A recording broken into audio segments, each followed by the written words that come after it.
வணக்க மக்களே, சற்று முன் வெளியான செய்தி ஒன்று வெளியாகுள்ளதா? பாமக நிறுவனர் ராமதாசும் சி.வி. சண்முகம்லாம் திடீர் சந்திப்பா? இதுதான் காரணமா? வெளியான தகவல் வாங்க வெளியவே முன்வாக்கலாம். அதாவது பாமக கட்சிகள் ராமதாசுக்கும் அன்புமணிக்கும் இடையே அதிகார மோதல் போக்கு நாளுக்கு நாள் அதிகரித்து வந்த நிலையில் தான் இதை பார்க்கப்படுகிறதாம்.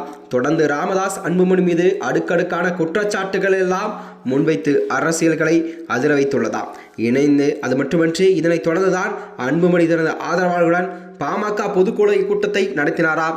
அப்போது கூட 2026 வரை பாமக தலைவராக அன்புமணி தான் நீடிப்பார் என்றும், காட்சியிலிருந்து நீக்கப்பட்டவர்களை வடிவேலு, ராவணன், திலகாபாமா, கே. பாலு உள்ளிட்ட நிர்வாகிகள் எல்லாம் அனைவருமே அவருடைய பொறுப்பில் இருப்பார்கள் என்றும் தீர்மானம் எல்லாம் நிறைவேற்றப்பட்டதாக அன்புமணி கூறியது அரசியல் வட்டாரத்திலே ஒரு புது புரளயம் கலப்பி வருகிறதாம். அதாவது இதனால் தான் ஆவேசமடைந்த ராமதாஸ் தன்னிடம்தான் 90% பாமகவில் உள்ளதாக கூறிய பொதுக்கூட்டத்தை கூட்டி நடத்தினார். அப்போது கூட அன்புமணிக்கு எதிராகவே ஒழுங்குக்குழு நடவடிக்கையின் பேரில் 16 குற்றச்சாட்டுகள் எல்லாம் அன்பு மீது முன்வைக்கப்பட்ட தீர்மானம் நிறைவேற்றப்பட்டதாம். மேலும் இதற்கு பதிலளிக்க 10 நாட்கள் கெடு விதிக்கப்பட்ட நிலையில் தான் அன்புமணியோ தரப்பிலிருந்து எந்த ஒரு விதமான பதிலையும் அளிக்காததால் அன்புமணியை கட்சியிலிருந்தே நீக்கி உத்தரவிட்டார் ராமதாஸ் அவர்கள். அது மட்டுமின்றி இதனைத் தொடர்ந்துதான் அன்புமணி தமிழகம் முழுவதுமே தனது சுற்றுப்பயணத்தை மேற்கொண்டு வருகிறார்.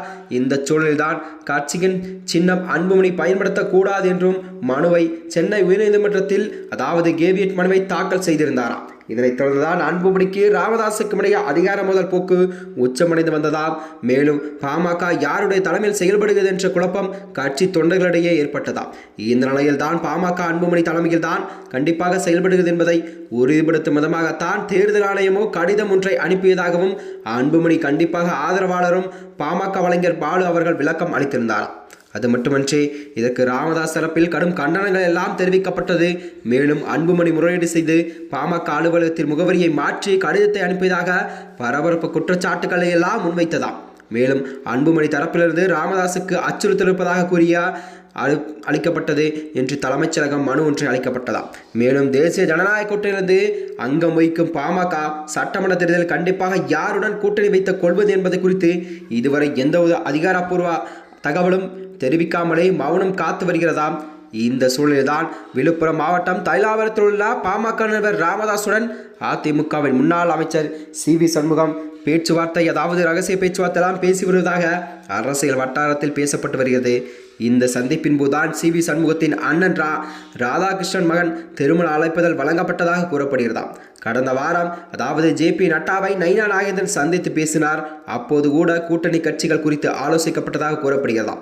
இதனைத் தொடர்ந்துதான் கூட்டணி பேச்சுவார்த்தை நைனா நாகேந்திரன் தமிழகத்தில் தொடங்கிய நிலையில்தான் சி.வி. சண்முகமும் ராமதாஸை சந்தித்து பேசியிருப்பது அரசியல் வட்டாரத்தில் பல வியூகங்கள் எல்லாம் வகுத்து வருகிறதாம். இதனைத் தொடர்ந்தான் வருகின்ற 2026 சட்டமன்ற தேர்தலில் அதிமுகவுடன் கண்டிப்பாக பாமக கூட்டணி இணைக்க உள்ளதாகவும் தகவல் வெளியிட்டதுதான். மேலும் இது போன்ற வீடியோக்களை தெரிந்து கொள்ள நமது சேனலை மறக்காமல் சப்ஸ்கிரைப் செய்து கொள்ளும். நன்றி, வணக்கம்.